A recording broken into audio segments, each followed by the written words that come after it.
السلام عليكم ورحمة الله وبركاته. الحمد لله رب العالمين. الصلاة والسلام على رسول الأمين وعلى آله وصحبه أجمعين. أعوذ بالله من الشيطان الرجيم. ولا تجعلوا الله عرضة لأيمانكم أن تبروا وتتقوا وتصلحوا بين الناس والله سميع عليم. لا يؤاخذكم الله باللغو في أيمانكم ولكن يؤاخذكم بما كسبت قلوبكم والله غفور حليم. للذين يؤلون من نسائهم تربص 4 أشهر فإن فاءوا فإن الله غفور رحيم.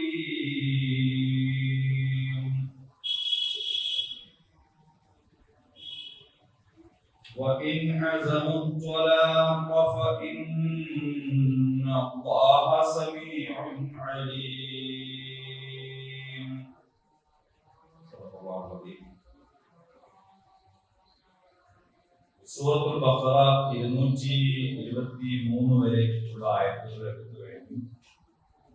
ഇന്നിപ്പോൾ 224, 225, 226, 227 ഇത്രയും ഭാഗമാണ് ഇൻഷാ അല്ലാഹ് നമുക്ക് പഠിക്കാനുള്ളത്. അല്ലാഹു ഉപകാരപ്രദമായ വിജ്ഞാനം നമുക്ക് വർദ്ധിപ്പിക്കുമാറാകട്ടെ. വലാ തജഅലു നിങ്ങൾ ആക്കരുത് അല്ലാഹുവിനെ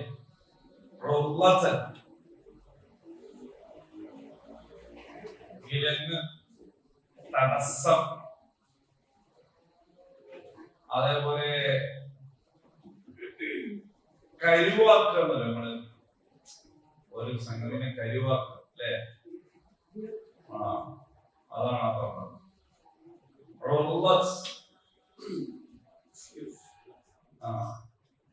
അയാളെ കരുവാക്കി രക്ഷപ്പെടുന്ന എന്നൊക്കെ പറയില്ലേ?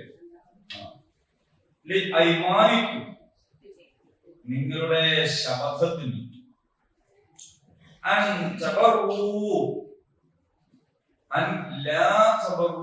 എന്നാണ് ശരിക്ക് അവിടെ അർത്ഥം വരിക. അപ്പൊ അത് എങ്ങനെയാന്ന് വെച്ചാൽ ഈ ഭാഷാ ഘടന അനുസരിച്ചാണ് അത് മനസ്സിലാവുക. അറബിയിൽ അങ്ങനെ പ്രയോഗിക്കാറുണ്ട്. നന്മ ചെയ്യാതിരിക്കാൻ,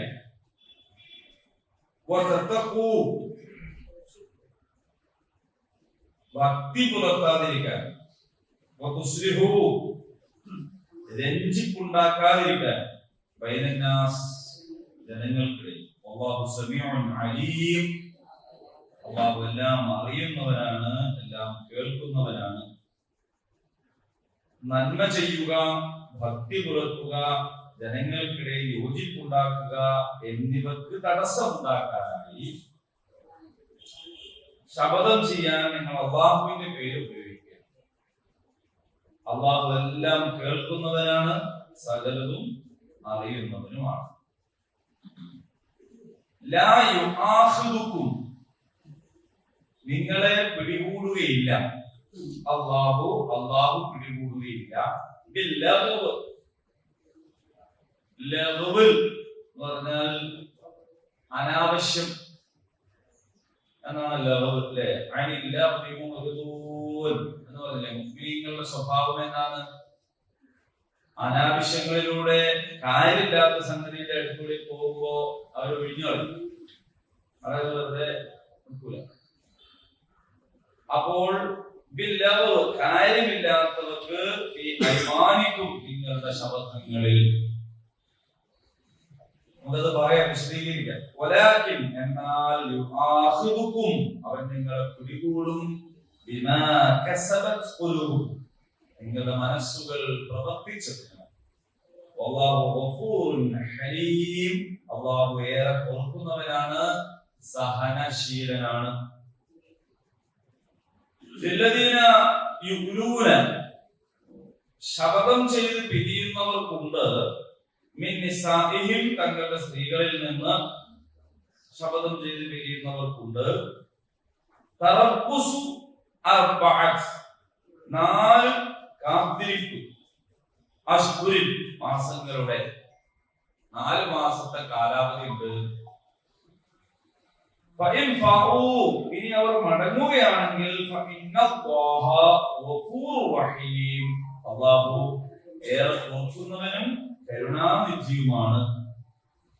വഇൻ അസമൂ ഇനി അവർ തീരുമാനത്തിൽ ഉറച്ചു നിൽക്കുകയാണെങ്കിൽ അത്വലാഖ് വിവാഹമോചനം എന്ന തീരുമാനത്തിലാണെങ്കിൽ ഫഇന്നല്ലാഹ തീർച്ചയായും അല്ലാഹു സമീഉൻ അലീം എല്ലാം കേൾക്കുന്നവനാണ്, എല്ലാം അറിയുന്നവനാണ്. അഥവാ അവർ വിവാഹമോചനം തന്നെയാണ് തീരുമാനിക്കുന്നതെങ്കിൽ അല്ലാഹു എല്ലാം കേൾക്കുന്നവനും അറിയുന്നവനുമാകുന്നു. അപ്പൊ ഇനി ചില വിവാഹമോചനമൊക്കെയായിട്ട് ബന്ധപ്പെട്ട നിയമങ്ങൾ വരാൻ പോവുകയാണ്. അതിന്റെ കൂടി മുന്നോടിയായിട്ടാണ് ചില കാര്യങ്ങൾ ഇവിടെ പറയുന്നത്. അപ്പൊ അതില്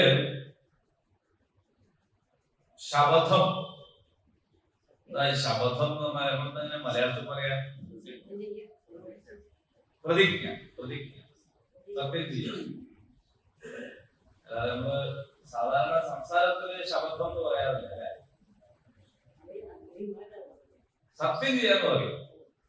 പിന്നെന്താ പറയാ,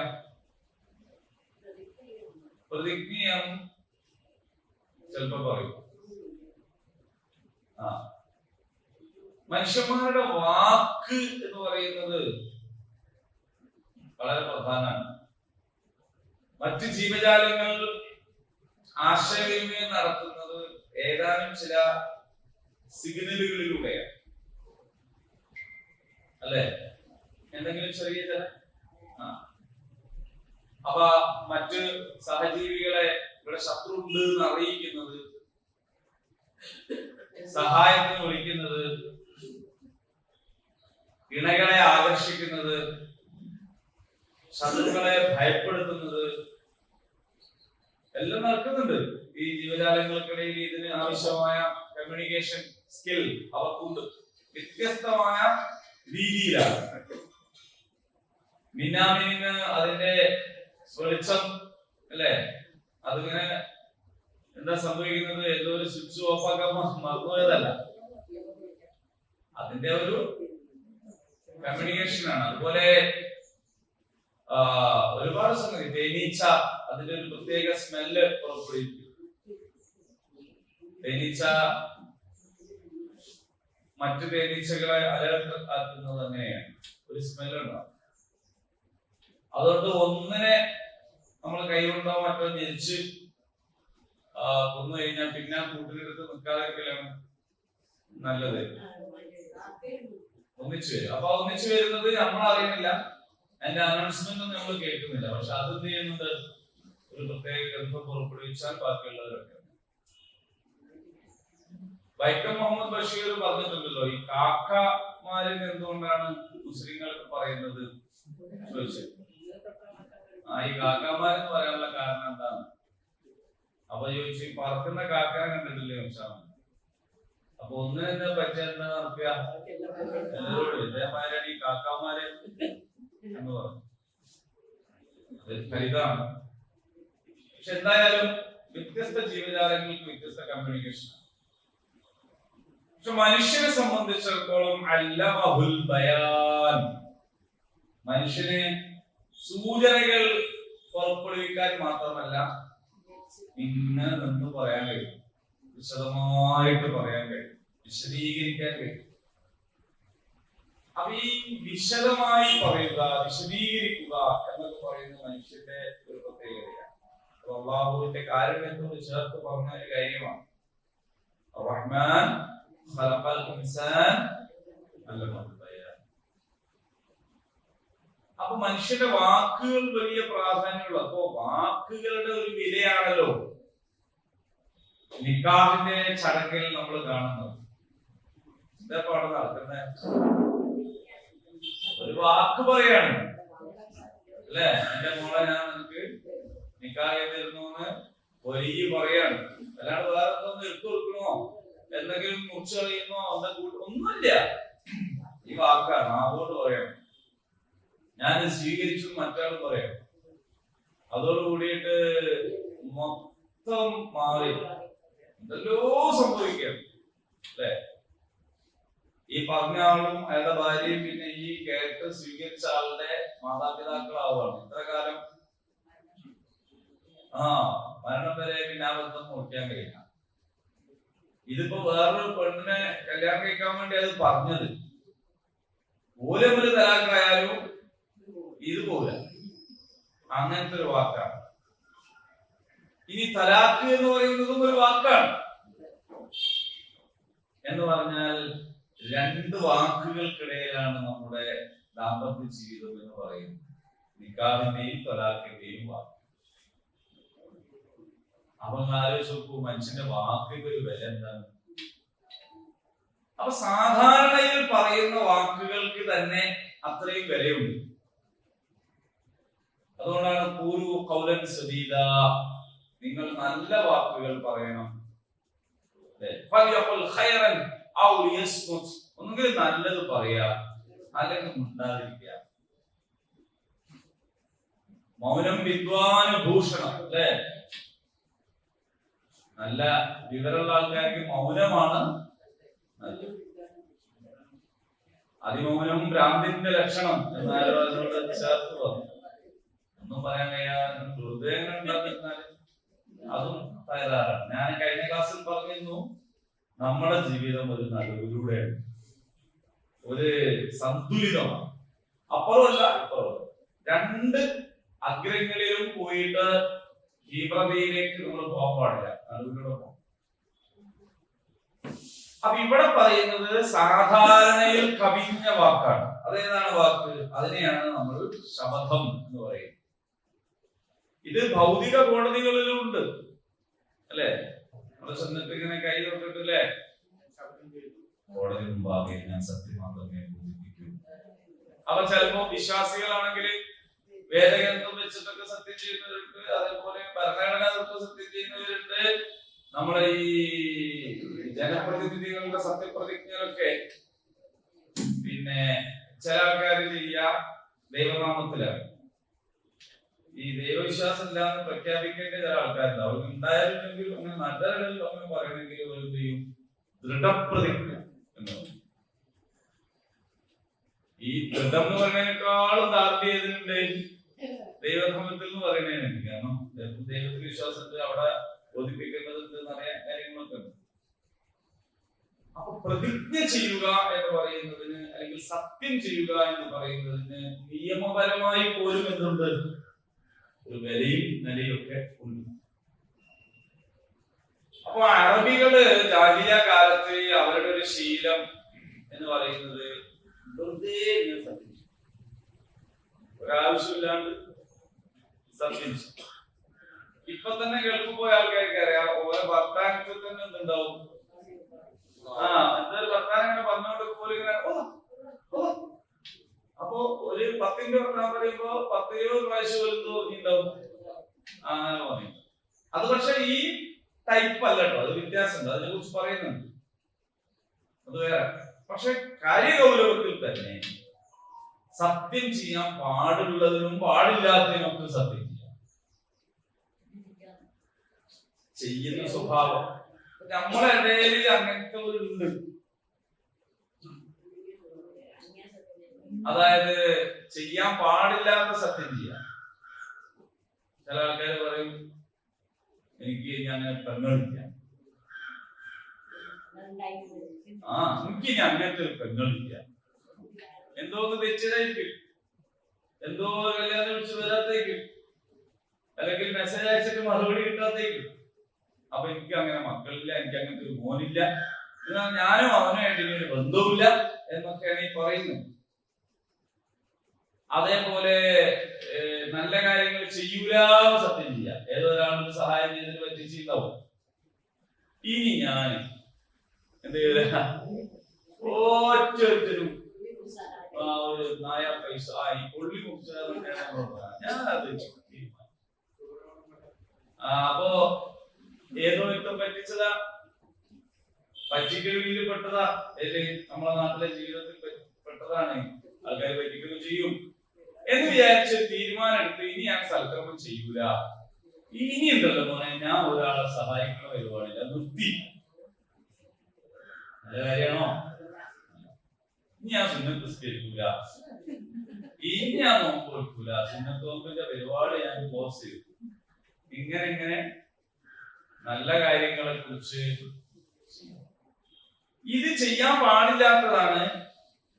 പക്ഷെ ഇങ്ങനെ ചെയ്തിട്ട് പിന്നെ അടുത്ത ഒരു തന്ത്രം എന്താന്ന് വെച്ചാൽ, എനിക്ക് സഹായിക്കണം എന്നൊക്കെ ഉണ്ടായിരുന്നു, പക്ഷെ ഞാൻ സത്യം ചെയ്തു പോയി. ഞാൻ അള്ളാനെ കുറിച്ചാണ് സത്യം ചെയ്തത്, ഇനി ഞാൻ എന്ത് ചെയ്യൂല, സത്യം ഞാനൊക്കെ ഒരു പൈസ കൊടുക്കൂല എന്ന് ഞാൻ അള്ളാനെ കുറിച്ച് സത്യം ചെയ്തു, ഇനിയിപ്പോ തരാൻ കഴിയുള്ളൂ. അപ്പൊ അത് രണ്ടാമത്തെ ഒന്നങ്ങനെ ചെയ്യാൻ പാടില്ല. രണ്ടാമത്തത് ആ ചെയ്തതിനെ ഒരു കാരണമായി അള്ളാഹുവിലേക്ക് ചേർക്കുക. ഇങ്ങനെ അള്ളാഹു സത്യം ചെയ്ത് പോയതുകൊണ്ടാട്ടോ, മനസ്സിലായില്ലേ? എന്നെ എന്താക്കട്ടെ, കുറ്റക്കാരനാക്കണ്ട, ഞാനിനി ഖുർആൻ ക്ലാസ്സിൽ വരില്ല എന്ന് അന്ന് ഞാൻ സത്യം ചെയ്തതാണ്, അള്ളാഹു സത്യം ചെയ്ത ഞാൻ എന്താക്കാനാണ്, അള്ളാഹു സത്യം ചെയ്തു പോയി. മനസ്സിലായില്ലേ? അപ്പൊ അള്ളാഹെ കാരണമാക്കുക. അപ്പൊ രണ്ടാമത്തെ ഒരു തന്ത്രമാണ്. കുതന്ത്രം ഞാൻ പറയാം. ഒന്നാമത്തത് ചെയ്യാൻ പാടില്ലാത്ത സത്യം ചെയ്തു, രണ്ടാമത്തത് അത് ന്യായമാക്കിയിട്ട് പിന്നെ നല്ല കാര്യങ്ങൾ ചെയ്യാൻ തടസ്സം ഞാനല്ല, അള്ളാന്റെ പേരിൽ സത്യം ചെയ്തിട്ടത് അതാണ് നല്ല സ്വഭാവം. പടപ്പുകളുടെ പേരിൽ സത്യം ചെയ്യാൻ പാടില്ല എന്ന് നിങ്ങൾക്ക് അറിയാലോ അല്ലെ? അറിഞ്ഞൂടെ? ദൈവമാണ് സത്യം, അമ്പർത്ത് തങ്ങളാണ് സത്യം. പണ്ടൊക്കെ അങ്ങനെ പറയുന്നില്ലേ? ഇപ്പൊ അങ്ങനെ പറയുന്ന ആരെങ്കിലും ഉണ്ടെങ്കിൽ അങ്ങനെ പറയും, എന്റെ വാപ്പാണ് സത്യം, ഉമ്മാണ് സത്യം, അല്ലെ, എന്റെ മക്കളാണ് സത്യം, അങ്ങനൊന്നും പറയാൻ പാടില്ല. അതായത് നിങ്ങൾ കണ്ടില്ലേ, എന്റെ ഈ വീടാണ് സത്യം, അല്ലെ, എന്റെ കച്ചവടമാണെങ്കിൽ സത്യം, എന്റെ ബിസിനസ് ആണ് സത്യം, ഇങ്ങനെ തുടങ്ങിയിട്ട് പറയും. അത് വേറെ ഒരു സംഗതിയാണ്. അപ്പൊ എന്താ കാര്യം എന്ന് വെച്ചാൽ അള്ളാഹുവിനെ കൊണ്ടാണ് സത്യം ചെയ്യേണ്ടത്, അള്ളാഹുവാണ് സത്യം. അപ്പൊ അള്ളാഹുവാണ് സത്യം എന്ന് പറയുമ്പോൾ അതിനെ വ്യത്യസ്ത ഭാഷകളിലും ശൈലികളിലും പറയാൻ കുഴപ്പമില്ല. അതെങ്ങനെയാന്ന് വെച്ചാൽ തന്നെ ചില ഹദീസുകളൊക്കെ കാണാൻ പറ്റും, എന്റെ ആത്മാവ് ആരുടെ കയ്യിലാണോ അവനാണ് സത്യം എന്ന് പറഞ്ഞാൽ അള്ളാഹ് സത്യം തന്നെയാണ് പറയുന്നത്. ഈ വിശുദ്ധ ഭവനത്തിന്റെ നാഥനാണ് സത്യം. അപ്പൊ പരിശുദ്ധ കഅബയുടെ നാഥനാണ് സത്യം എന്ന് പറഞ്ഞാലും അത് തന്നെയാണ്. അപ്പൊ അള്ളാഹുവിനെ പിടിച്ച് ആണയിടുക, സത്യം ചെയ്യുക എന്നത്, അഥവാ സത്യം ചെയ്യാൻ അങ്ങേയറ്റൊരാവശ്യമായി വന്നാൽ ചെയ്യാൻ പാടുള്ളൂ. രണ്ടു മൂന്ന് കാര്യം ഇപ്പൊ ഞാൻ പറയുന്നത്. ഒന്ന്, എപ്പോഴും ഇങ്ങനെ സത്യം ചെയ്യരുത്. അനങ്ങുമ്പോഴേക്ക് സത്യം ചെയ്യുന്ന ഒരു ശീലം നല്ലതല്ല. ഒന്ന്. രണ്ട്, അഥവാ അങ്ങനെ സത്യം ചെയ്യേണ്ടി വരുന്ന ഒരു സാഹചര്യത്തിൽ അള്ളാഹുവിന്റെ പേരിലെ സത്യം ചെയ്യാൻ പാടുള്ളൂ. രണ്ട്. മൂന്നാമത്തത്, നല്ല കാര്യങ്ങൾ ചെയ്യുകയില്ല എന്ന് സത്യം ചെയ്യാൻ പാടില്ല. നാലാമത്തത്, അത്തരം സത്യം ചെയ്താൽ അത് ലംഘിക്കണം. പ്രതിജ്ഞ ചെയ്താൽ ലംഘിക്കുന്നത് ശരിയല്ല, സത്യം ചെയ്താൽ ലംഘിക്കാൻ പാടില്ല. പക്ഷേ ചെയ്യരുതാത്ത കാര്യങ്ങൾ, ഒരു ഹലാലായ കാര്യം എനിക്ക് ഒരിക്കലും ഞാൻ ചെയ്യൂലാന്നോ ഹറാമായത് ചെയ്യുന്നോ ഒക്കെ ചെയ്യുന്ന സത്യങ്ങളെ ലംഘിക്കണം. അപ്പൊ ലംഘിക്കുമ്പോ എന്താ ചെയ്യേണ്ടത്? അത് വേറെ പറയുന്നുണ്ട്.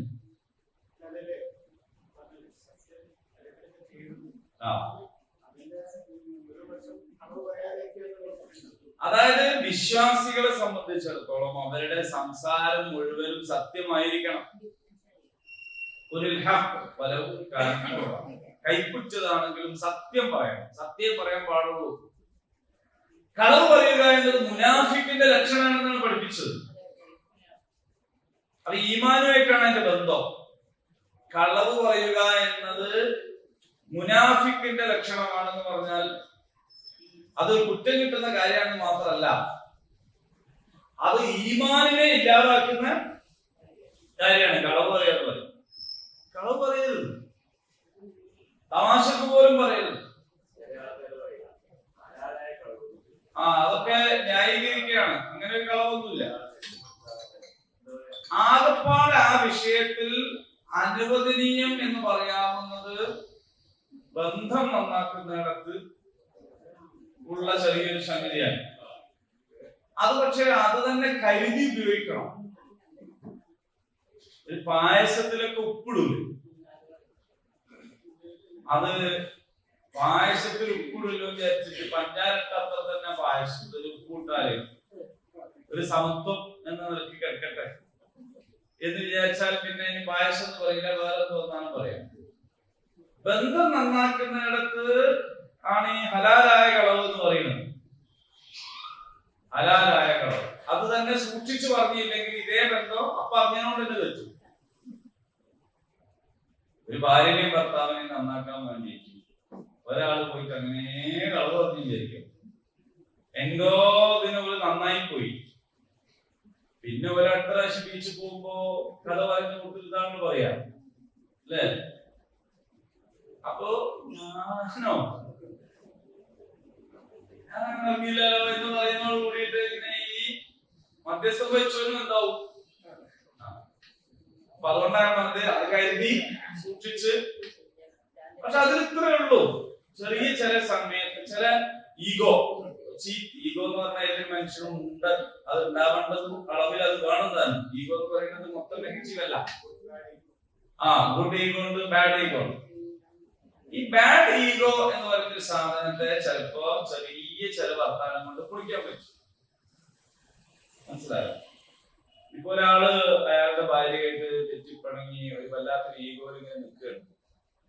അപ്പൊ ഒരാള് അയാളുടെ അടുത്ത് വേറെ ആരോടോ പറയണം, സംഗതി ഓട് പറഞ്ഞൊരു വാക്കുണ്ടല്ലോ, ഓട് എന്ത് ചെയ്താലും ബാക്കിയൊക്കെ മാറ്റാൻ തോന്നും. അമ്മാതിരി വിലയുള്ളൊരു വാക്കാണ്.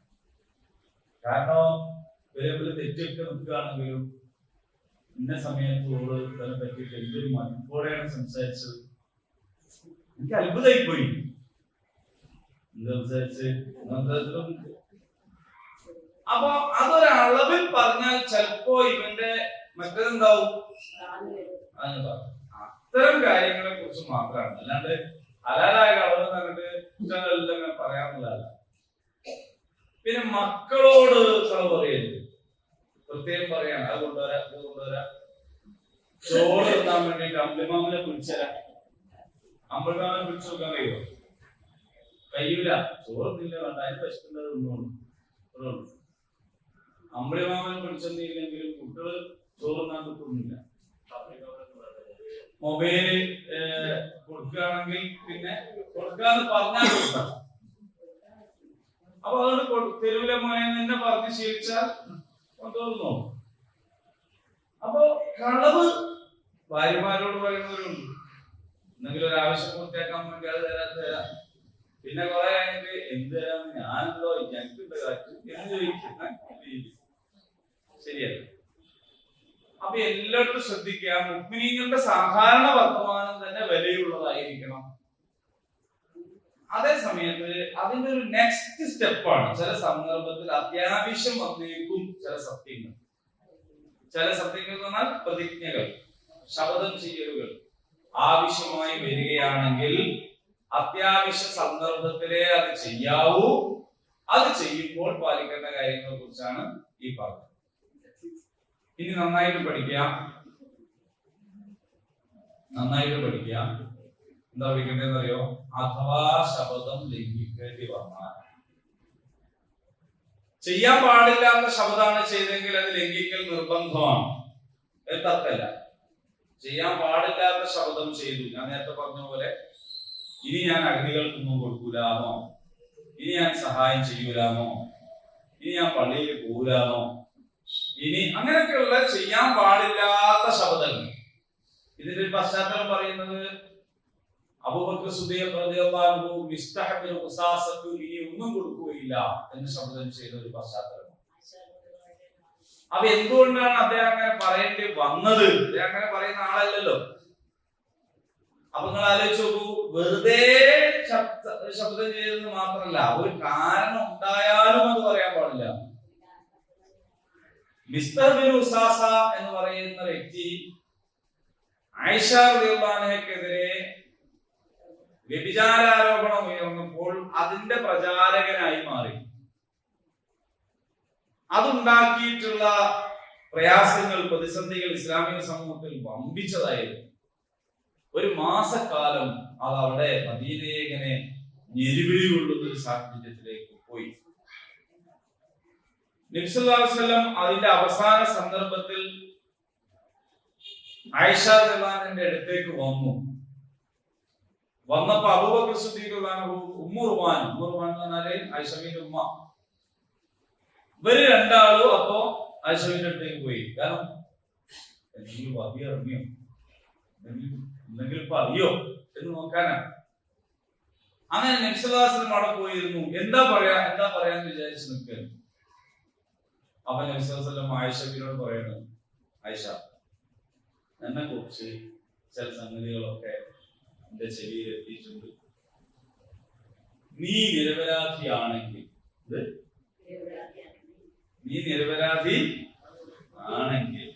അല്ലാഹു നിന്റെ നിരപരാധിത്വം തെളിയിക്കുമായിരിക്കും. ഇനി നിന്റെ അടുത്ത് എന്തെങ്കിലും തെറ്റ് സംഭവിച്ചിട്ടുണ്ടെങ്കിൽ നീ അല്ലാഹുവിനോട് പൊറുക്കലിനെ തേടണം. എന്താ ഈ പറയുന്നത്? ആയിഷ റളിയല്ലാഹു പറയണ കണ്ണീര് പറ്റിപ്പോയി. ഒന്ന് കരയണമെങ്കിൽ എന്ത് വേണം? കണ്ണീര് പറ്റിപ്പോയി. കാരണം ആരെയും ചോദിക്കുന്നത്? അപ്പോ ഞാൻ എന്റെ പിതാവിന്റെ അടുത്തേക്ക് ആംഗ്യം കാണിച്ചു, നിങ്ങൾ ഈ മറുപടി പറയുന്നു. ഞാൻ ആഗ്രഹിച്ചു എന്താണ് നബിനോട് ഇതിനൊരു മറുപടി പറയുന്നു. അപ്പോ അബൂബക്കർ സിദ്ദീഖ് റളിയല്ലാഹു അൻഹു പറഞ്ഞു, മോളെ ഞാൻ എന്ത് പറയാനാണ്? അപ്പൊ ഉമ്മാന്റെ അടുത്തേക്ക് നോക്കി. അപ്പൊ ഉമ്മയും പറഞ്ഞു, ഞാൻ എന്ത് പറയാനാണ്? റസൂല് പറഞ്ഞ കേട്ടില്ലേ? എന്നുവെച്ചാൽ ഈ പൊറുക്കലിനെ തെളിയിക്കാൻ എന്തെങ്കിലും പറ്റിയില്ലെങ്കിൽ. അപ്പൊ ആയിഷ ബീവി പറയാണ്, ഞാൻ അപ്പൊ പറഞ്ഞു, നിങ്ങളുടെ ചെവികളിൽ ഇപ്പോൾ നിങ്ങൾ കേട്ട കാര്യമാണ്. അതിനിടയിൽ ഞാൻ നിരപരാധിയാണെന്ന് ഞാൻ പറഞ്ഞതുകൊണ്ട് നിങ്ങൾക്ക് പ്രത്യേകിച്ച് അതിലൊന്നും തോന്നാനില്ല. അങ്ങനെ ഇരിക്കുന്ന ഒരു സാഹചര്യം, അത് വല്ലാത്തൊരു സാഹചര്യമാണ്. അപ്പോ കുറച്ച് കഴിഞ്ഞപ്പോ നബി സല്ലല്ലാഹു അലൈഹി വസല്ലം മട്ടുഭാവമൊക്കെ മാറി. അതിശൈത്യകാലത്ത് പോലും വഹി ഇറങ്ങുകയാണെങ്കിൽ നബിന്റെ മുഖം ചുവന്നു കൊടുക്കും, മുത്തുമണികളെ പോലെ വിയർപ്പ് കണങ്ങൾ ഉറ്റി വീഴും. ആയിഷയ്ക്ക് മനസ്സിലായി വഹി ഇറങ്ങുകയാണ്. അബൂബക്കർ സിദ്ദീഖ് റളിയല്ലാഹു അൻഹു ഉമ്മറുമാനും ബേജാറായി. എന്താ വഹി എന്നറിയില്ലല്ലോ, പക്ഷേ എന്തെങ്കിലും സംഭവിക്കാൻ പോണത്. ആയിഷ വരെ എനിക്കൊരു ബേജാറുമില്ല, ഞാൻ സന്തോഷത്തോടെ ഇരുന്നു, കണ്ടതൊന്ന് ഇറങ്ങട്ടെ, ഇറങ്ങോട് കൂടിയിട്ട് ഇത് തീരില്ലോ. പക്ഷെ ഇവരുണ്ടാകുന്ന നോക്കുമ്പോൾ ഒരു ഭയങ്കര ബേജാറില്ല. അങ്ങനെയാണ് സൂറത്തുൽ നൂറിലെ ആയത്തിൽ ഇറങ്ങി. അപ്പൊ റസൂലുള്ളാഹി പറഞ്ഞു, അതിനുശേഷം ആയിഷ നീ സന്തോഷിക്കുക, അള്ളാഹു നിന്റെ നിരപരാധിത്വം തെളിയിച്ചിട്ടുണ്ട്, നീ ഒന്നും ചെയ്തിട്ടില്ല, കുറ്റമൊന്നും ചെയ്തില്ല, സന്തോഷിച്ചു കൊള്ളുക. അപ്പൊ ഈ ഉമ്മയും ഉപ്പയും കൂടി മോളോട് പറഞ്ഞു, മോളെ അള്ളാന്റെ റസൂലിന് നന്ദി പറയും മോളെ. അപ്പോഴാണ് ആയിഷ റളിയല്ലാഹു അൻഹയുടെ കരുത്ത് നമ്മൾ മനസ്സിലാക്കി. ഐശ്വര്യനെ പറ്റിയിട്ട് എല്ലാവരും ചെറിയ കുഞ്ഞനാണ് അങ്ങനെയൊക്കെയാണ് പറയാം. ആ കുട്ടി പ്രായത്തിലേക്ക് എത്തിച്ചു എന്നൊക്കെയാണ്. ആയിഷ പറഞ്ഞു, അള്ളാന്റെ റസൂലിനോ നിങ്ങൾ രണ്ടാൾക്കും അല്ല ഞാൻ നന്ദി പറയുന്നത്, ഞാൻ എന്റെ റബ്ബിനാണ് നന്ദി പറയുന്നത്. മനസ്സിലായെന്നാ പറഞ്ഞ ആ അത്രത്തോളം സങ്കീർണമായ ഒരു സംഗതി. അതിന്റെ പേരിലാണ് സുഹൃത്തുക്കളുള്ള വലിയൊരു ഭാഗം ഇറങ്ങിയത്. ഈ ഒരു കുറ്റകൃത്യത്തിൽ പങ്കെടുത്ത ആളാണ് മിസ്തഹ്. എന്നാൽ അബൂബക്കർ സിദ്ദീഖിന്റെ കുടുംബക്കാരൻ, അദ്ദേഹമാണ് എല്ലാ സഹായവും ചെയ്തുകൊണ്ടിരിക്കുന്നത്. ആ മിസ്തഹിന് ഞാൻ ഇനി ഒന്നും കൊടുക്കൂല എന്ന് പറഞ്ഞു. എന്താ വലിയൊരു കുഴപ്പമുള്ളത്? ആ പ്രതിജ്ഞയ്ക്ക് എന്താ ഒരു തെറ്റുള്ളത് നമ്മളെ ഭാഷയിൽ? പക്ഷെ അള്ളാഹു പറഞ്ഞു. അപ്പൊ അതിന്റെ ആയത്തെത്തി, കുറ്റുനൂർത്തന്നെ ആയത്തെത്തി, നിങ്ങളിൽ സാമ്പത്തികമായ വിശാലത തന്ന അള്ളാഹു അനുഗ്രഹിച്ച ആൾക്കാർ അത് കിട്ടാത്ത ആൾക്കാർക്ക് ഒന്നും കൊടുക്കൂല എന്ന് പറയാൻ പാടില്ല. നിങ്ങൾ അവർക്ക് പുറത്തു കൊടുക്കണം. നിങ്ങൾ അവർക്ക് വിട്ടുവീഴ്ച ചെയ്തു കൊടുക്കണം. അള്ളാഹു നിങ്ങൾക്ക് പുറത്തു തരണമെന്ന് നിങ്ങൾ ആഗ്രഹിക്കുന്നില്ലേ എന്നാണ്. അബൂബക്കർ സിദ്ദീഖ് കരയാൻ തുടങ്ങി. എനിക്ക് അള്ളാഹു പുറത്തു തരണം തന്നെയാണ് എന്റെ ആഗ്രഹം. അപ്പൊ നമ്മളെ ആൾക്കാർക്ക് വിട്ടുവീഴ്ച ചെയ്തും പുറത്തു കൊടുക്കണമൊക്കെ ഓനെ അടുത്ത കച്ചവടം ചെയ്യാൻ വേണ്ടിയിട്ടല്ല, ഞാൻ മുന്തിയ ആളാണെന്ന് നാലാൾ അറിയാൻ വേണ്ടിയിട്ടുമല്ല, എനിക്ക് അള്ളാഹു പുറത്തു തരണം. അപ്പൊ അവിടെ അബൂബക്കർ സിദ്ദീഖ് പിന്നീട് ആ ശപഥം ലംഘിച്ചു. എന്ത് ശബ്ദം? ഒന്നും കൊടുക്കൂല എന്ന് പറഞ്ഞ ശബ്ദം ലംഘിച്ചു. ഇങ്ങനെ ലംഘിക്കൽ നിർബന്ധമാണ്. തെറ്റായ ഒരു ശബ്ദം ചെയ്താൽ അത് ലംഘിക്കൽ നിർബന്ധമാണ്. അപ്പോ അങ്ങനെ ലംഘിക്കുകയാണെങ്കിൽ എന്താ ചെയ്യേണ്ടത് എന്നാണ്. അതിനൊരു പ്രായശ്ചിത്തമുണ്ട്. അത് പരീക്ഷയ്ക്ക് ചോദിക്കും, നിങ്ങൾ നോട്ട് ചെയ്തു. അത് ഒന്ന്, 10 അഗതികൾക്ക് ഭക്ഷണം കൊടുക്കുക. വലിയ മുന്തിയ ഭക്ഷണമാണെന്നില്ല, പറ്റ താഴ്ന്നു ആവരുത്, നമ്മൾ കഴിക്കുന്ന ഭക്ഷണം എന്താണോ അത് കൊടുക്കുക. 10 അഗതികൾ. അല്ലെങ്കിൽ 10 അഗതികൾക്ക് വസ്ത്രം കൊടുക്കുക. അതുമല്ലെങ്കിൽ ഒരു അടിമയെ മോചിപ്പിക്കുക. ഇതിനൊന്നും കഴിയാത്ത ഒരാളാണെങ്കിൽ 3 ദിവസം നോമ്പെടുക്കുക. ഇതാണ് ശബദ ലംഘനത്തിന്റെ പ്രായശ്ചിത്തം. ഒന്ന്, 10 അഗതികൾക്ക് ഭക്ഷണം, 10 അഗതികൾക്ക് വസ്ത്രം, ഒരു അടിമയെ മോചിപ്പിക്കുക, അല്ലെങ്കിൽ 3 ദിവസം നോമ്പെടുക്കുക.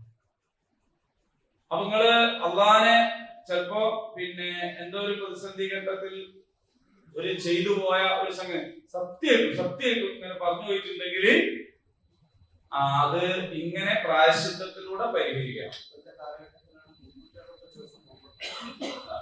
അപ്പൊ അതുകൊണ്ട് വളരെ ഗൗരവത്തിൽ ശ്രദ്ധിക്കും.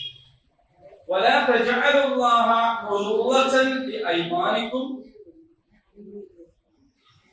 أن تبروا وتتقوا وتصلحوا بين الناس والله سميع عليم. നന്മ ചെയ്യുക, ഭക്തി പുലർത്തുക, ജനങ്ങൾക്കിടയിൽ യോജിപ്പുണ്ടാക്കുക എന്നിവർക്ക് തടസ്സം ഉണ്ടാക്കാനായി ശപഥം ചെയ്യാൻ നിങ്ങൾ അല്ലാഹുവിന്റെ പേര് ഉപയോഗിക്കരുത് എന്ന് പറഞ്ഞാൽ അവിടെ നിങ്ങൾ അല്ലാത്തവരുടെ പേരിൽ സത്യം ചെയ്തോന്നല്ല. അല്ലാത്തവരുടെ പേരിൽ ഒരു കാലത്തും സത്യം ചെയ്യാൻ പാടില്ല എന്ന് അറിയുന്ന ഒരു സമൂഹത്തോടാണ്. അള്ളാഹിന്റെ പേരിൽ നിങ്ങൾ അത് ഉപയോഗിക്കരുത്. അള്ളാഹു എല്ലാം കേൾക്കുന്നവനാണ്, സകലതും അറിയുന്നവനാണ്.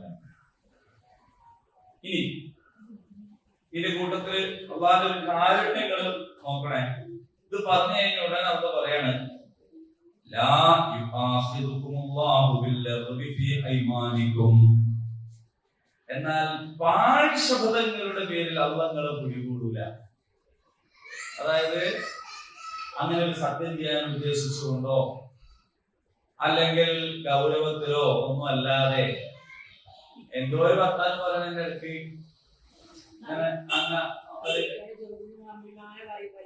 അത് ഗൗരവത്തിൽ ശ്രദ്ധിക്കേണ്ട കാര്യമാണ്. കാരണം കുട്ടികളുടെ സ്വഭാവം എടുക്കാവും, നിങ്ങൾ അതിന്റെ ഗൗരവം മനസ്സിലാക്കും. ഈ മക്കൾക്ക് കളവ് പഠിപ്പിച്ചു വെക്കണം ഉമ്മമാരെ.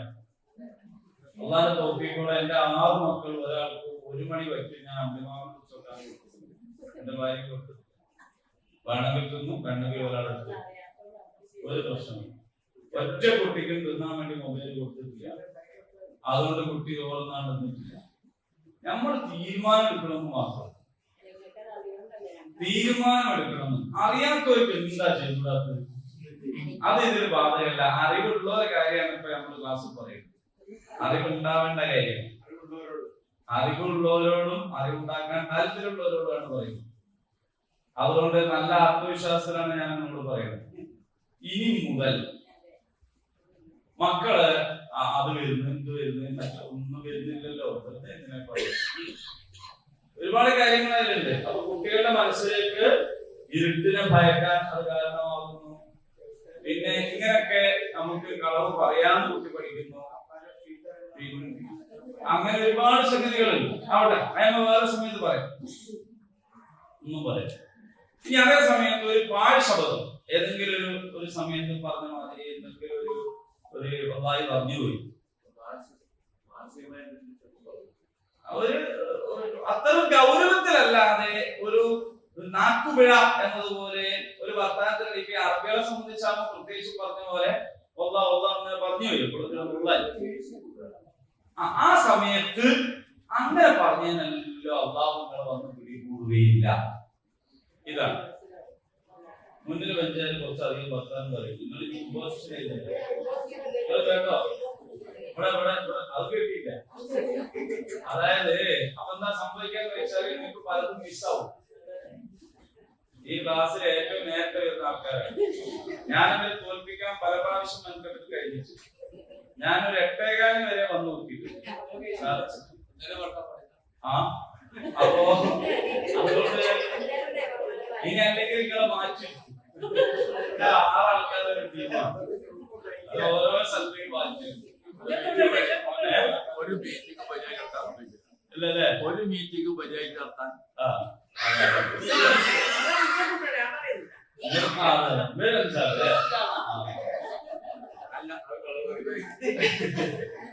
ശരി, ആയിക്കോട്ടെ. തിരിച്ചു അപ്പൊ അതുകൊണ്ട് ചിലത് നിങ്ങൾക്ക് മിസ്സാവും. ഞാനിപ്പോ സംശയം ഓരോട് ചോദിച്ചിട്ട് കാര്യം എന്നോട് ചോദിച്ചാ പോരെ, ഓരോട് ചോദിച്ചാ പോലെ എന്തോന്ന് പറഞ്ഞു. അപ്പോ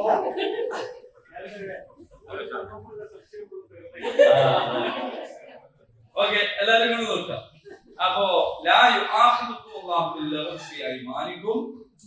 നിങ്ങൾ ബോധപൂർവമല്ലാതെ പറഞ്ഞു പോകുന്ന ശബ്ദങ്ങളുടെ പേരിൽ അള്ളാഹു നിങ്ങളെ പിടികൂടുകയില്ല.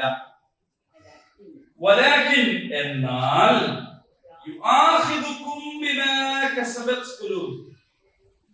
അവൻ നിങ്ങളെ പിടികൂടുക തന്നെ ചെയ്യും നിങ്ങളുടെ മനസ്സുകൾ പ്രവർത്തിച്ചതിന്. നിങ്ങളുടെ മനസ്സിൽ എന്താണ് ഉള്ളതെന്ന് ആർക്കറിയാം? എന്ന് പറഞ്ഞാൽ ഒരാള് പറയാം അത് ഞാൻ എന്താണ് ഒരു പായസപ്പതായിരുന്നു എന്ന് പറഞ്ഞിട്ട് കാര്യമില്ല. അത് ആർക്കറിയാം? അല്ലാഹു ഗഫൂറുൻ ഹലീം. അല്ലാഹു പൊറുക്കുന്നവനാണ് കേട്ടോ, അതുപോലെ സഹനശീലനുമാണ്. ഇനി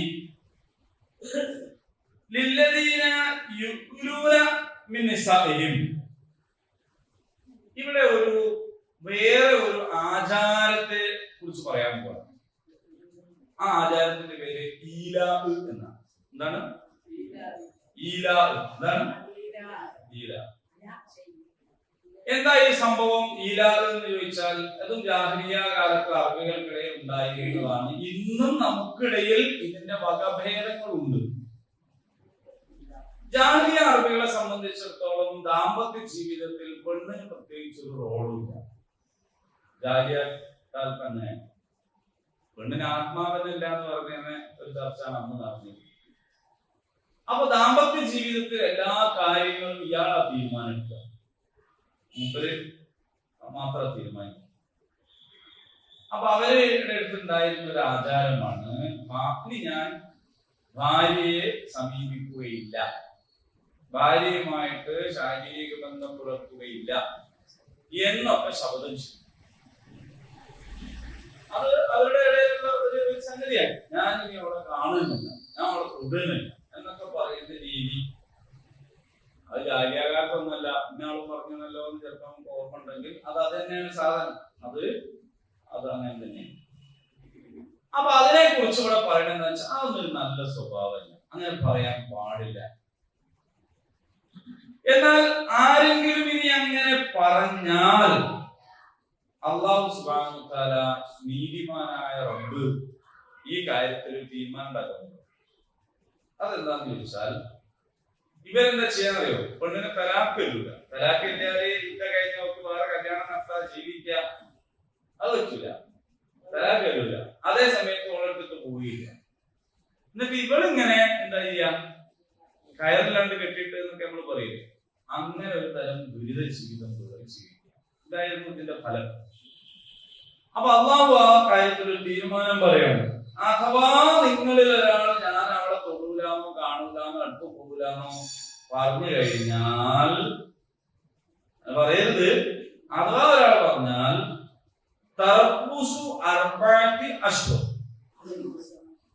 അതിന്റെ കാലാവധി 4 മാസം. Only 4 months. ഈ 4 മാസത്തിനിടയിൽ നിങ്ങൾ ആ ശപഥം ലംഘിക്കണം. ഇല്ലെങ്കിൽ നിങ്ങളിൽ നിന്ന് ത്വലാഖ് കിട്ടാൻ വേണ്ടി കോടതിയെ സമീപിക്കാൻ അവൾക്ക് അധികാരമുണ്ട്. ചില പണ്ഡിതന്മാര് പറയുന്നത് 4 മാസം ഈ ശപഥം ചെയ്ത് 4 മാസം കഴിഞ്ഞിട്ട് പിന്നെ അവൾക്ക് പോയില്ലെങ്കിൽ അത് എന്തായി കഴിഞ്ഞു, അത് തലാഖായി എന്ന് പറയുന്നത്. അതിൽ തന്നെ വേറെ ഫുൾ അഭിപ്രായ വ്യത്യാസങ്ങളുണ്ട്. അത് തിരിച്ചെടുക്കാൻ പറ്റാത്ത തലാഖായി എന്ന് പറയുന്നത്, അല്ല തിരിച്ചെടുക്കാൻ പറ്റുന്ന തലാഖ് ആയി എന്ന് പറയുന്നത്. എന്തായാലും 4 മാസം കഴിഞ്ഞാൽ എന്ത് ചെയ്തോളണം, അത് തലാഖ്. അപ്പൊ രണ്ടാമതൊരു തീരുമാനം എടുക്കാൻ നിങ്ങൾക്കുള്ള കാലാവധി 4 മാസം. ആ 4 മാസത്തിനുള്ളിൽ ഒന്നുകിൽ നിങ്ങൾ ഈ ശപഥം ലംഘിച്ച് അവളെ അടുത്ത് പോകണം, ഇല്ലെങ്കിൽ നിങ്ങൾ തലാഖ് ചെയ്യണം. അതിനെ കുറിച്ചാണ് ഇവിടെ പറഞ്ഞത്. എന്ത്?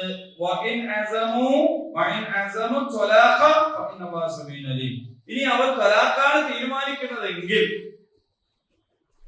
അള്ളാഹു എല്ലാം കേൾക്കുന്നവരും അറിയുന്നവരുമാണ് എന്ന് പറഞ്ഞാൽ, നിങ്ങൾ പറഞ്ഞ ന്യായവും നിങ്ങളുടെ തലാഖല്ലാനുള്ള കാരണത്തിനെ കുറിച്ചൊക്കെ നിങ്ങൾ ഏത് കോടതിയിൽ എന്ത് പറഞ്ഞാലും അള്ളാഹുവിനെ യഥാർത്ഥത്തിൽ ഇതെല്ലാം അറിയാം, അള്ളാഹു എല്ലാം കേൾക്കുന്നുണ്ട്.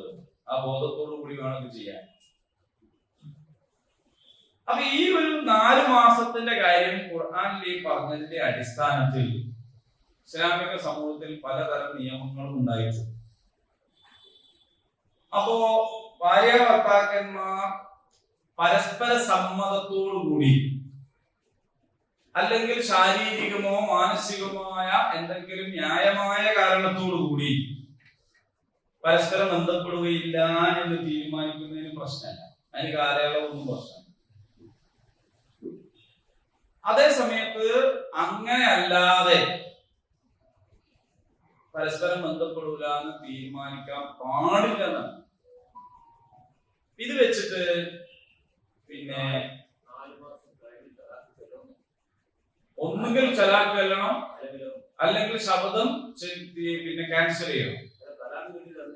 രണ്ടും ചെയ്തില്ലെങ്കിൽ കോടതി ഇടപെട്ടിട്ട് എന്ത് ചെയ്യണം, ഓരോ വേർതിരിക്കും, ഇവനെ ശിക്ഷിക്കുകയും ചെയ്യും. കാരണം ഈ പെണ്ണൊന്ന് മോചിപ്പിക്കപ്പെടണ്ടേ, ഓളിങ്ങനെ അവിടെയാണ് തലാഖ് ആയി എന്ന് പറയുന്നത്. അതെ,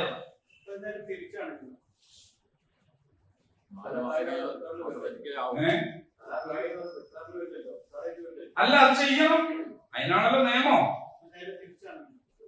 എങ്ങനെ തിരിച്ച്?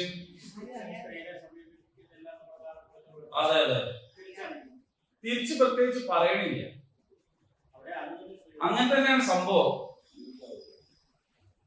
അങ്ങനെ ഒരു പെണ്ണ് പറഞ്ഞാൽ പിന്നെ ഓപ്ഷൻസ് ഉണ്ടാവും. എന്റെ മുമ്പിൽ ഒരുപാട് ഓപ്ഷൻസ് ഇല്ലേ. അതേസമയത്ത് ഒരു പെണ്ണിനാണല്ലോ ഇതിന്റെ പ്രശ്നം. ഇവിടെ വിക്ടിം ആകുന്നത് ആരാണ്? പെണ്ണാണ്.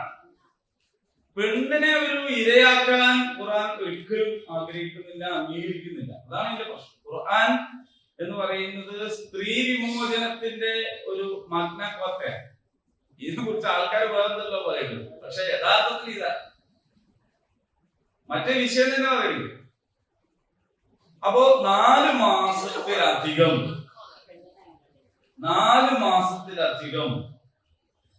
അടുത്ത് വരാത്ത വിധമുള്ള വിദൂരതയിൽ തൊഴിലെടുക്കാൻ പോകുന്ന പുരുഷന്മാര് പെണ്ണിന്റെ സമ്മതം ഉണ്ടെങ്കിലേ പോകാവൂ.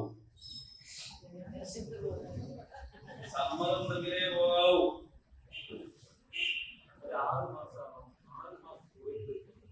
4 മാസം അവിടെ അർബഅത്തി അശ്ഹുർ 4 ഖുർആനിൽ അർബഅത്തി അശ്ഹുർ 4 മാസം. അർബഅ എന്ന് പറഞ്ഞാൽ വാഹിദ് ഇസ്നൈൻ തലാത്ത അർബഅ. അപ്പൊ ഈ 4 മാസത്തിലധികം പോയി ഗൾഫിൽ ജോലി ചെയ്യണമെങ്കിൽ 2 കൊല്ലോ 3 കൊല്ലോ 5 കൊല്ലോ ഒക്കെ ചെയ്യാം. അത് പരസ്പര സമ്മതത്തിലേ പോകാവൂ. ഞാനങ്ങ് പോവാ എന്നും പറഞ്ഞങ്ങ് പോകാൻ പാടില്ല. അങ്ങനെയാണ് പോണതെങ്കിൽ അത് ഇലാഹ് ആയി മാറും.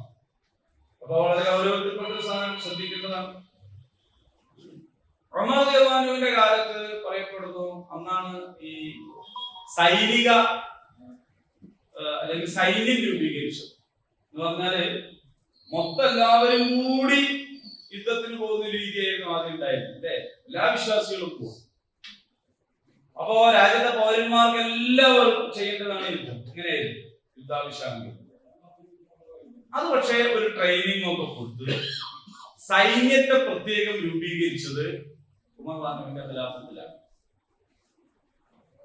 അന്ന് തന്നെ ഉണ്ട് ഈ മുഅദ്ദിനുകളെ ശമ്പളത്തിന് നിർത്താനൊക്കെ തുടങ്ങിയത്. എല്ലാത്തിനും ആ അർത്ഥത്തിലൊരു വ്യവസ്ഥ ഉണ്ടായിട്ട് വികസിച്ചു വരികയാണ് ഇസ്ലാമിക നാഗരികം. അപ്പൊ പട്ടാളത്തിന് നിർദ്ദേശം കൊടുത്തിരുന്നു, നിങ്ങൾ എന്ത് ചെയ്തോളണം, 4 മാസത്തിലൊരിക്കൽ വീട്ടിൽ പോയി വരണം. അപ്പൊ അത് ഒരു നിയമം. ഈലാഹ് എന്ന് പറയുന്ന ആചാരത്തെ പാടില്ലാത്തതായി പറഞ്ഞു. ഇനി അഥവാ ഏതെങ്കിലും ഒരാൾ അങ്ങനെ ചെയ്താൽ അയാൾ ശപഥം ലംഘിക്കണം. ശപഥം ലംഘിച്ച് ഭാര്യയുടെ അടുത്ത് പോകണം. ആ ശപഥം ലംഘിക്കുന്നതിന്റെ പ്രായശ്ചിത്തവും ചെയ്യണം. ആ പ്രായശ്ചിത്തം എന്താണ്? 10 അഗതികൾക്ക് ഭക്ഷണം, അല്ലെങ്കിൽ 10 അഗതികൾക്ക് വസ്ത്രം, അല്ലെങ്കിൽ അടിമയെ മോചിപ്പിക്കുക, അല്ലെങ്കിൽ ഒന്നും കഴിയാത്ത ആളാണെങ്കിൽ 3 ദിവസം. അതൊരു ശീലാക്കാനും പാടില്ല. 4 മാസം കൂടുമ്പോൾ 3 നോമ്പ് വെക്കുക. അതെ, അങ്ങനെ ഉണ്ടല്ലോ. സുബഹിസ്കരിക്കാൻ വരാത്തവന് 25 ദിവസം ഫൈനൽ 100 ഇട്ടു. ഞാൻ 4 ദിവസം. അപ്പൊ അങ്ങനത്തെ പരിപാടി ശരിയല്ല. അത് ഇസ്ലാമിലെ തൗബയുടെ അന്തസത്തക്ക് നിരക്കാത്ത കാര്യമാണ്. അങ്ങനെ ഒരു തൗബ ഇല്ല. അങ്ങനത്തെ ഒരു തൗബല്ല. ഇസ്തിഗ്ഫാറും തൗബയും എന്താണ്? ഇസ്തിഗ്ഫാറും തൗബയും 2 സാധനം പറയുന്നുണ്ട് അല്ലെ. 2 സാധനം പറയും. അപ്പൊ ഈ നിയമങ്ങൾ പഠിച്ചോ. ഈലാഹ്. അപ്പൊ ഞാൻ ഇനി അവളുമായിട്ട് ബന്ധപ്പെടുകയില്ല, അവളുടെ അടുത്ത് പോവുകയില്ല, ഞാൻ അങ്ങോട്ട് കാണൂല എന്നൊക്കെ പറഞ്ഞിട്ട് ശപഥം ചെയ്ത് പെണ്ണിനെ പ്രയാസപ്പെടുത്തിയിരുന്നവർ ഉണ്ടായി. ഇപ്പൊ ഇയാൾക്ക് ഒരു സംഗതിയാണല്ലോ, ഓടത്ത് പോകില്ലാന്ന് പറഞ്ഞിട്ട് അങ്ങനെ ചെയ്യാറുണ്ട്. മൂപ്പർക്ക് വേറെ നിക്കാഹും നടത്തി കുടുംബമായിട്ട് ജീവിക്കുക, ഇവിടെ ഇങ്ങനെ മുടങ്ങിയിരിക്കുക. ഇതാണ്. ഇതിൽ നിന്ന് പണ്ഡിതന്മാർ പല വിധികളും പുറപ്പെടുവിച്ചിട്ടുണ്ട് കേട്ടോ. കാരണം ഇനിയിപ്പോ ഇങ്ങനെ പറഞ്ഞാലേ ഇലാവുകയുള്ളൂ, അല്ലെങ്കിൽ ഈ തീരുമാനം ഇങ്ങനെ എടുത്താലേ ഇലാവുകയുള്ളൂ എന്ന് പറയുന്നവരുണ്ട്. അങ്ങനല്ല, ഇങ്ങനെ തീരുമാനം പറയുകയും ചെയ്തില്ലെങ്കിലും വേണമെങ്കിണ്ടല്ലോ വീട്ടിൽ കൊണ്ടാക്കുക, ഒരാളെ ഉണ്ടാക്കുക, പിന്നെ അവൻ തിരിഞ്ഞു വെക്കാണ്ടിരിക്കുക, ഫോൺ വിളിച്ചാൽ എടുക്കാണ്ടിരിക്കുക, യാതൊരു ബന്ധവും ഇല്ലാണ്ടിരിക്കുക. ഈ കേസും ഇതിൽ പെടും എന്ന് പറഞ്ഞു.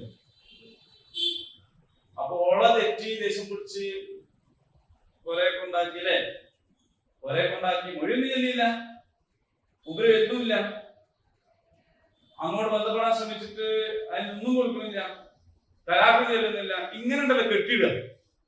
എന്നിട്ട് അവസാനം ഓൻ പോയിട്ട് പല നിലക്കും ഒന്ന് തലാക്കല്ലി തരാം, ആരെങ്കിലും ഒന്ന് ശരി ഇങ്ങനെ പറഞ്ഞു കൊടുക്കുമല്ലോ. ഇത് പെണ്ണിനെ പ്രയാസപ്പെടുത്തലാണ്. അങ്ങനെ പ്രയാസപ്പെടുത്തും. നമുക്ക് വേണമെങ്കിൽ കൂടെ ജീവിച്ചോ, വേണ്ടെങ്കിൽ മാന്യമായിട്ട് എന്ത് ചെയ്തോ, അതിന്റെ നയം അനുസരിച്ച് തലാക്കില്ല. മതാവ് കൊടുക്കേണ്ടത് കൊടുക്കുക, മകൾ തിരിച്ചു കൊടുക്കേണ്ട കേസാണ് തിരിച്ചു കൊടുക്കുക. അതേപോലെ ഒക്കെ ചെയ്തിട്ട് മാന്യമായിട്ട് എന്ത് ചെയ്യാ, വ്യവസ്ഥപ്പെടുത്തി.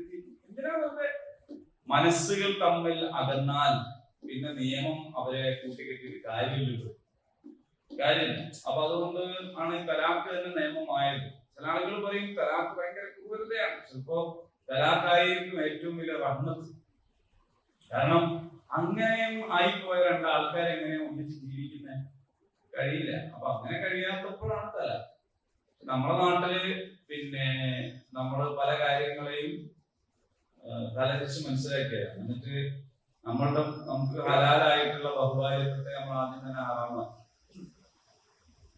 നമുക്ക് നിയമത്തിൽ സാധ്യതയുള്ള തലാഖിനെ നമ്മളൊരു കൊടും പാതകം ചെയ്യും പോലെ ആക്കി. എന്നിട്ട് അതിന്റെ എല്ലാ ദുരിതങ്ങളും നമ്മൾ അനുഭവിക്കുകയും ചെയ്യും. ഇതാണ് ഇപ്പൊ നമ്മുടെ ഇടയിൽ കണ്ടുവരുന്ന സംഭവം. അപ്പൊ തലാഖ് ചെല്ലേണ്ടത് തലാഖ് തന്നെ, ആളെ പിടിച്ചു കൊടുക്കരുത്, നന്നായിട്ട് ജീവിക്കുക, അതാണ് ഹൈർ. അങ്ങനെ ജീവിക്കാൻ ഒരു നിലക്കും സാധ്യമല്ല. ഉപദേശിച്ച് നോക്കി, മധ്യസ്ഥന്മാരുടെ നോക്കി, പലതും ചെയ്തു നോക്കി, എന്നിട്ടൊന്നും നേരെയാവുന്നില്ലെങ്കിൽ പിന്നെ നല്ലൊരു ക്രിയ എന്ന് പറയുന്ന ഒരു സംഗതിയാണ്. അവിടെയൊക്കെ അള്ളാഹുവിന്റെ വചനം ശ്രദ്ധേയമാണ്. അള്ളാഹു എല്ലാം കേൾക്കുന്നവനും എല്ലാം അറിയുന്നവനുമാണ്. ഇനി ഇസ്തിഗ്ഫാറിനെയും തൗബയെയും കുറിച്ചൊരു വാക്ക്. ഇസ്തിഗ്ഫാർ എന്ന് പറഞ്ഞാൽ പാപമോചനം എന്നാണ്. എന്ത് രസമുള്ള പദാണെന്ന് ആലോചിക്കുക. പാപമോചനം എന്ന് പറഞ്ഞാൽ എന്താണ്? പാപത്തിൽ നിന്ന് മോചിതനാവുക എന്നതാണ്. അല്ലാണ്ട് നമ്മൾ മനസ്സിലാക്കിയത് എന്താണ്? എന്നിങ്ങനെ നൂറൊക്കെ ചൊല്ലലാണ് എന്നാണ്. ചൊല്ലലിന്റെ ഭാഗമാണ്, ദുആയാണ്. അതോടൊപ്പം പക്ഷെ എന്താണ്? പാപത്തിൽ നിന്നുള്ള മോചനമാണ്. അപ്പൊ നമ്മൾ ചെയ്തുകൊണ്ടിരിക്കുന്ന, അതാണ് ഞാൻ പറഞ്ഞത്, 4 മാസത്തിൽ കൂടുതൽ. അപ്പൊ തൗബയുടെ പിന്നെ ഉപാധിയായിട്ട് തന്നെ പറയുന്നത് സംഗതി എന്താണെന്ന് വെച്ചാൽ, പിന്നെ ചെയ്തുകൊണ്ടിരിക്കുന്ന തെറ്റിൽ നിന്ന് അവ മാറണം. ഇനി ഒരിക്കലും ആ തെറ്റ് ചെയ്യുകയില്ല എന്ന് ശപഥം ചെയ്യണം എന്നൊക്കെ പറഞ്ഞല്ലോ. അതാണ് അതിൽ നിന്ന് മോചനം നേടുക. രണ്ടാമത്തത്, മോചനം നേടി അവിടെ ഇരുന്നാൽ പോരാ. ഇപ്പൊ നമ്മളൊരു സ്ഥലത്ത് വഴി തെറ്റിപ്പോയി, ഹൈവേ നിന്ന് തെറ്റി ഇറങ്ങി. ഇപ്പൊ നല്ല സാധ്യത ഉണ്ടല്ലോ, എവിടെ ഒന്നും തീരുമാനമില്ല, എവിടെയോ പോയി ഇറങ്ങാണ്. അപ്പൊ അങ്ങനെ എവിടെയെങ്കിലും വഴി തെറ്റി, വഴി തെറ്റല്ലോ എന്ന് മനസ്സിലാക്കി വണ്ടി ഓഫാക്കിയിട്ട് കാര്യമുണ്ടോ? ഇല്ല.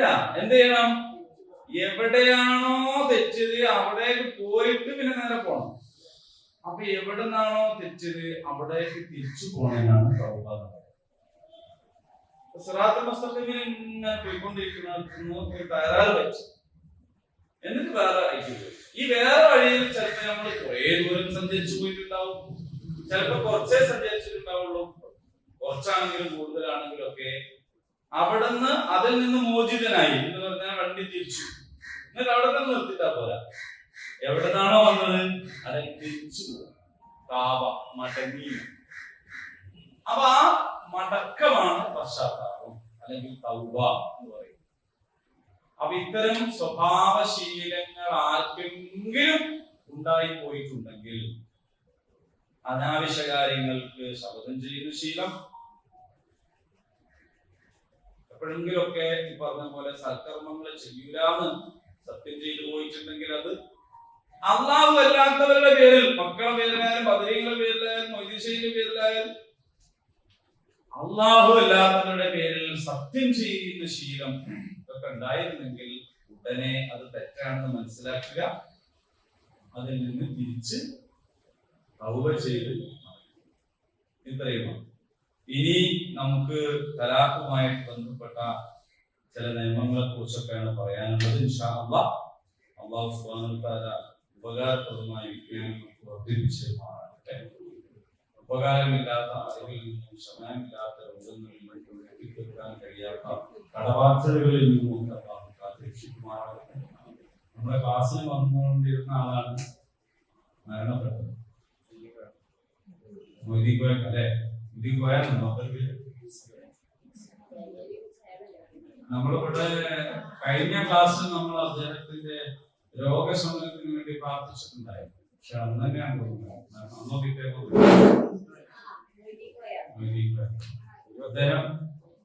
അദ്ദേഹം വന്നാല് ഇങ്ങനെ സംശയമൊക്കെ ചോദിക്കുകയാണ്.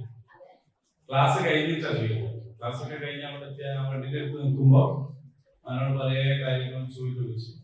എനിക്ക് ആളെ പേര് പറഞ്ഞിട്ട് മനസ്സിലായിട്ടില്ലായിരുന്നു. ഫോട്ടോ കഴിച്ചു